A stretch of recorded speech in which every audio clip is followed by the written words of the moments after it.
Well, it is time to welcome you all back as you get your seats and we begin this afternoon's session. And we have some fearless volunteers who have agreed to be our volunteer reporters to share the highlights of the breakout sessions. I'll ask them to come on stage right now. And we have reporters from a number of sessions, but I'm not sure we have reporters from all of the sessions. So we have three young people here. Here come some reporters with breaking news coming onto the stage. So here we go. Now we're looking much better here in less than 30 seconds. So I'm going to ask each one of these young people to give us their name and where you're from or what affiliation you might have if you're a student or if you're possibly with Rotary or Interact.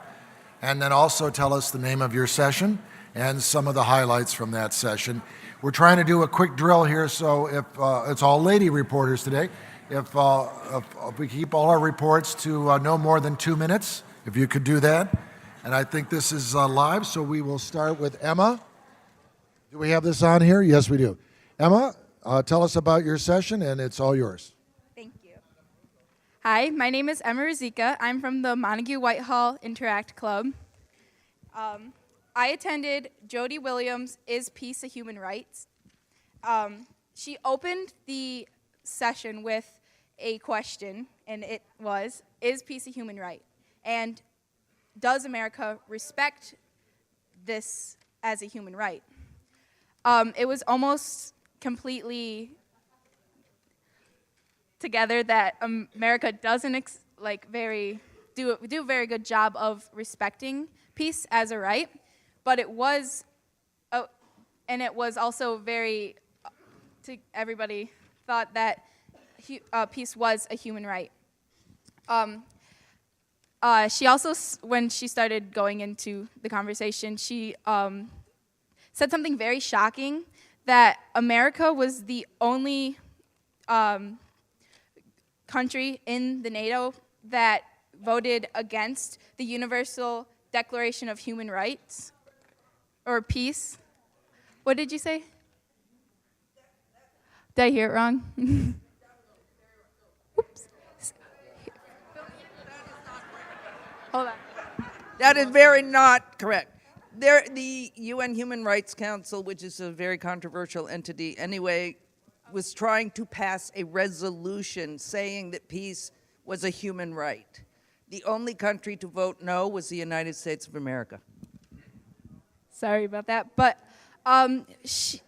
basically, the way that we can keep or make people think that peace is a human right is to not be complacent and to be an advocate from it, even if you are young.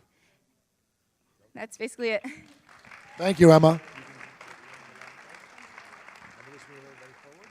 Who's going to be our speaker here? We have the dynamic duo here, Annette and Lyra, I'm sorry. Annette and Lyra, and who wants to speak first?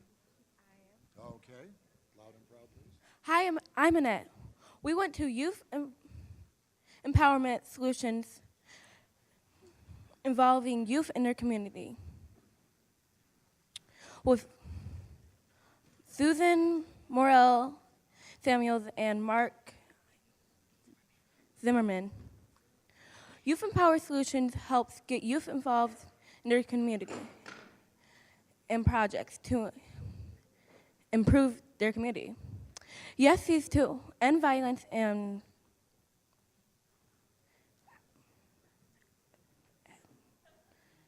through involvement in their community. Hi, I'm Leah Moore, and we're from Parkside's Interact Club in Jackson. Belief solutions can come through youth because they are the future. The action suggestions were get young people involved, listen to what young people have to say, and for more information, visit the website at yes.sph.umich.edu. All right. Thank you very much, ladies. All right, we have three more reporters, and we have Claire here. Claire, tell us about you and what session were you in? Okay. I am from Royal Oak High School Interact Club in Royal Oak, and my session was Physicians for the Prevention of Gun Violence, which was led by Dr. Andrew Zweifler and Dr. Sonia Lewis. We started off with talking about all the statistics between the relationship of children, especially those who are depressed, and gun violence and safety. One of which was that 1 in 3 homes in the U.S. with children under 18 have a firearm, and 43% of those homes have firearms which are unarmed or unlocked. So we all concluded that the importance of education on gun safety was that it's very necessary for kids in all elements of mental health to know about it. And even though that it's very common to have public policy controversy on it, we were talking more about education. There were a lot of different perspectives including high school students like myself, or college students, or even superintendents.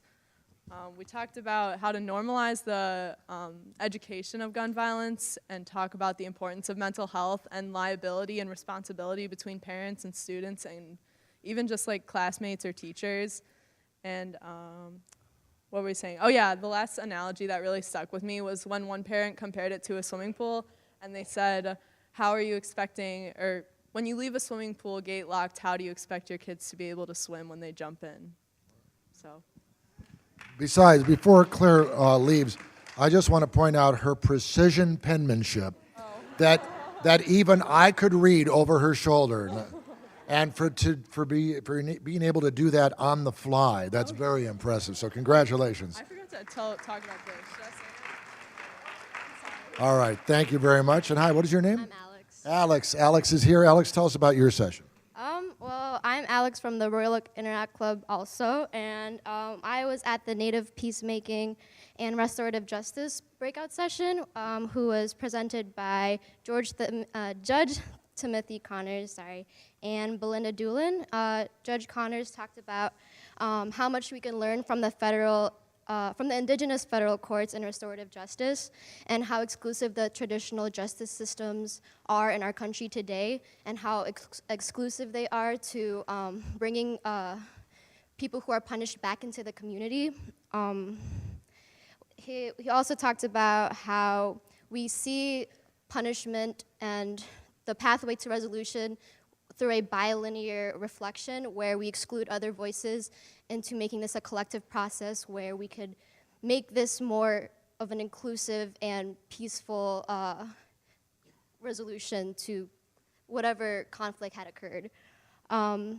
He was saying how we need to bring people back into the community through a collective process and a cycle where we reinstill resiliency back into the voices of the community, where the power authority is not formed by one party in this resolution process. And then Belinda Doolin talked also about how the traditional justice system pathways are also reflected in the school system, and how with that we should also have our students feel supported and have a voice in the decision-making process, to which we don't just exclude them and isolate them from a conflict. These are like white papers on these sessions. It's absolutely amazing. We are running short on time, so if we could use economy of words here, Kierna. Okay. My name is Kiara Grant. I come from Toledo Technology Academy in Toledo, Ohio. And I was listening on the presentation of Is Peace a Human Right? And it was by Jody Williams. And just to be brief, what I got out of the presentation was that when people's needs are met, we can diminish violence and poverty, and it can be made to cease. And that also means that people have a right to basic education, basic right to freedom, basic right to religion. And so she said that when it came to the election, we need to ask ourselves, when it came to the candidates, on what they meant when it came to national security. Like, we need to ask, what does that mean? Because we do not know the issues, or we do not know if their issues, their beliefs on the issues are like ours. And so when we hear so much about, the news, where do we draw the line? Where do we, why do we think it's okay to drop nukes on cities okay, so when we drop nukes on cities, it does not ensure peace, but it causes innocent lives to be endangered. And also, What are our action items?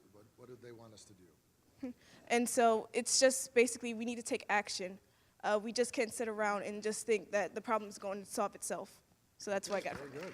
Thank you. I appreciate it. Andrea knows that one of the gifts of a reporter is being able to edit and to be able to bring in a report into a refined period of time. So here we are. I got it. Okay, I'm Andrea Motika. I am a teacher at Toledo Technology Academy. I attended the Effective Leadership Seminar by Michael Caruso. Two major components of this seminar. First one was related to getting people on board and recruiting. So there's a lot of power in your words as you're getting people on your team. Most people would rather not attend a meeting, but are driven to attend a lunch or a dinner or maybe an ice cream social. So there's power between how you're wording, getting people on board, and also what you're displaying to the public. So if you're on Facebook, do you want to see like a bunch of people staring at a lady trying to hurry up with her thing, or do you want to see people up and moving and drumming? What looks more fun? What do you think people are going to want to get involved with? And then also, as a leader, we talked about leadership and triangulation. So rather than being confrontational, it's me versus you. It's these are the people that support you. These are the people that care about you. These are the things that they want. How can you get on board and support what they want? And we can just do those things, and we'll all be leaders. Thank you. You say you're a teacher? Yeah. Andrea is a teacher. Wouldn't she be a cool teacher to have? I think so. Very good. All right. Very good. Well, thank you for your indulgence. I want to thank all 7 reporters that we had. We had very good insights on how our sessions are progressing today.